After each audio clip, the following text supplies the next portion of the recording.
بسم اللہ الرحمن الرحیم۔ معزز سامعین، ہم وقتاً فوقتاً قدرتی آفات، زلزلہ، سیلاب، طوفان اور وبائی امراض وغیرہ کا شکار ہوتے رہتے ہیں۔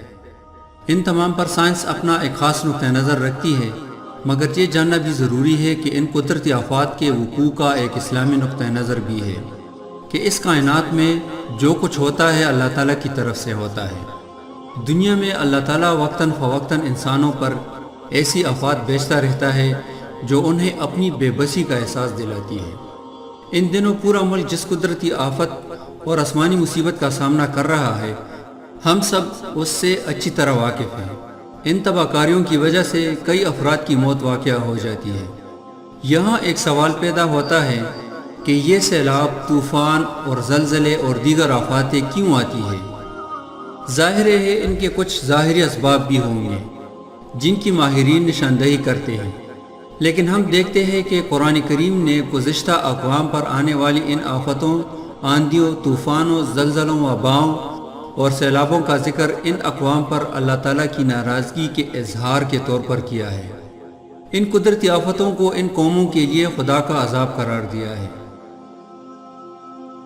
حضرت عائشہ رضی اللہ تعالیٰ عنہ فرماتی ہے، رسول اللہ صلی اللہ علیہ وسلم کی عادت مبارکہ تھی کہ جب آندھی یا بادل کا دن ہوتا تو آپ کے چہرے مبارک پر اس کا اثر پہچانا جا سکتا تھا۔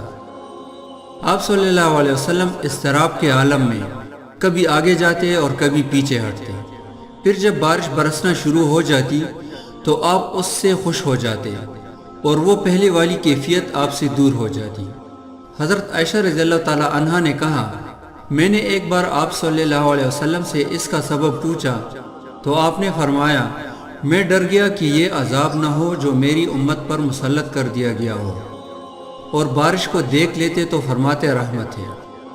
معلوم ہوا کہ کسی بھی چیز کا اعتدال کے ساتھ نازل ہونا رحمت ہے اور اس میں افراط و تفریط آزمائش ہے۔ الغرض، اس قسم کے سنگین صورتحال سے نمٹنے اور ان تشویشناک حالات پر قابو پانے کے لیے ہمیں کیا کرنا چاہیے؟ اس حوالے سے چند اہم معروضات پیش خدمت ہے۔ سب سے پہلا فریضہ ہمارا یہ ہے کہ ہم ان حالات میں اللہ تعالیٰ کی طرف رجوع ہوں اور اپنے طرز عمل کو بدلنے کی کوشش کریں۔ نیز اللہ تعالیٰ نے جہاں جہاں حالات کو سازگار رکھا ہے اور بہتر ماحول اور فضا ہے، ان لوگوں کو چاہیے کہ وہ پروردگار عالم کی اس عظیم نعمت پر شکر و احسان بجا لائیں۔ اللہ تعالیٰ نے قرآن کریم میں فرمایا، اگر تم نے واقعی شکر ادا کیا تو میں اور زیادہ دوں گا، اور اگر تم نے ناشکری کی تو یقین جانو میرا عذاب بڑا سخت ہے۔ اس آیت میں اللہ تعالیٰ نے انسانوں کے لیے ایک اصول بیان فرمایا کہ اگر تم میری نعمتوں کی شکر گزاری کرو گے تو میں نعمتوں میں اضافہ کروں گا، اور اگر ناشکری کرو گے تو میرا عذاب بڑا سخت ہے۔ شکر گزاری اللہ کے عذاب سے محفوظ رہنے کا بھی سبب ہے۔ دوسری چیز، ہمیں ہر حال میں اللہ تعالیٰ سے عافیت طلب کرنا چاہیے۔ عافیت سب سے بڑی نعمت ہے۔ عافیت کا مطلب ہے تمام دنیاوی و اخروی اور ظاہری و باطنی آفات سے سلامتی اور تحفظ۔ جو شخص اللہ تعالیٰ سے عافیت کی دعا مانگتا ہے وہ اس بات کا اعتراف کرتا ہے کہ اللہ کی حفاظت کے بغیر وہ زندہ اور سلامت بھی نہیں رہ سکتا۔ پس ایسی دعا اپنی عاجزی و بے بسی اور سراپا محتاجی کا مظاہرہ ہے اور یہی کمال ابدیت ہے۔ اس لیے عافیت کی دعا اللہ تعالیٰ کو سب دعاؤں میں زیادہ محبوب ہے۔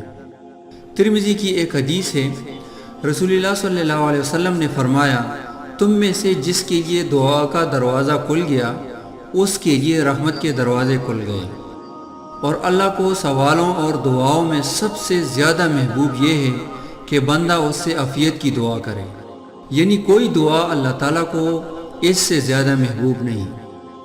حضرت انس رضی اللہ تعالیٰ عنہ سے مروی ہے کہ ایک صاحب آئے اور نبی کریم صلی اللہ علیہ وسلم سے پوچھا کہ کون سی دعا افضل ہے؟ آپ صلی اللہ علیہ وسلم نے فرمایا کہ اپنے پروردگار سے دین و دنیا کے معاملے میں عافیت مانگو۔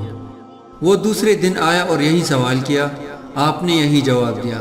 پھر تیسرے دن آیا اور یہی سوال کیا، آپ صلی اللہ علیہ وسلم نے یہی جواب دیا اور فرمایا، اگر تجھے دنیا و آخرت میں عافیت نصیب ہو جائے تو کامیاب ہو گیا۔ نبی کریم صلی اللہ علیہ وسلم نے بارشوں اور اس کی آفات اور مصیبتوں سے نجات کے لیے جو تعلیمات دی ان پر بھی عمل پیرا ہونا چاہیے۔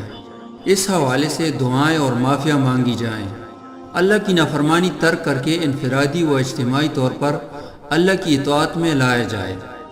اصل مدد تو آسمانوں سے آتی ہے، یہی تو وجہ ہے کہ ڈبونے والا پانی موسیٰ علیہ السلام اور ان کی قوم کے لیے راستہ چھوڑ دیتا ہے اور ان کے دشمنوں کو غرق کر دیتا ہے۔ جلانے والی آگ حضرت ابراہیم علیہ السلام کے لیے ٹھنڈی اور پرسکون ہو جاتی ہے۔ نگلنے والی مچھلی حضرت یونس علیہ السلام کو کئی دن اپنے پیٹ میں رکھ کر بالآخر زندہ اگل دیتی ہے۔ اگر ہم کبھی اپنے رب تعالیٰ کے ساتھ تعلق استوار کریں، ڈبونے والا پانی ہمارے لیے مصیبت و عذاب کی بجائے رحمت بن جائے گا۔ تیسری چیز سامعین خدمت خلق ہے۔ خدمت خلق یعنی مشکل کے اس بھنور میں پن سے انسانوں کو اس سے نکالنے اور ان کی مدد کرنے کے لیے ہر ممکن تگ و دو میں لگ جائیں۔ یہ انسانیت کا تقاضا ہے، اخوت ایمانی کا مطالبہ ہے اور بلا تفریق مذہب، ہمدردی و غمخواری کی پکار ہے۔ ہم آگے بڑھیں اور جو ہم سے ہو سکتا ہے اس کو کرنے کے لیے تیار ہو جائیں۔ مشکل کی اس گھڑی میں انسانوں کے کام آنے اور انہیں کسی طرح راحت پہنچانے کے لیے میدان عمل میں جدوجہد کرنے والے بنیں۔ اللہ ہمیں عمل کرنے کی توفیق عطا فرمائے، آمین۔ مزید اسلامی ویڈیوز کے لیے ہمارے یوٹیوب چینل نصیحت کو سبسکرائب کریں اور بیل آئیکن پر ضرور کلک کریں۔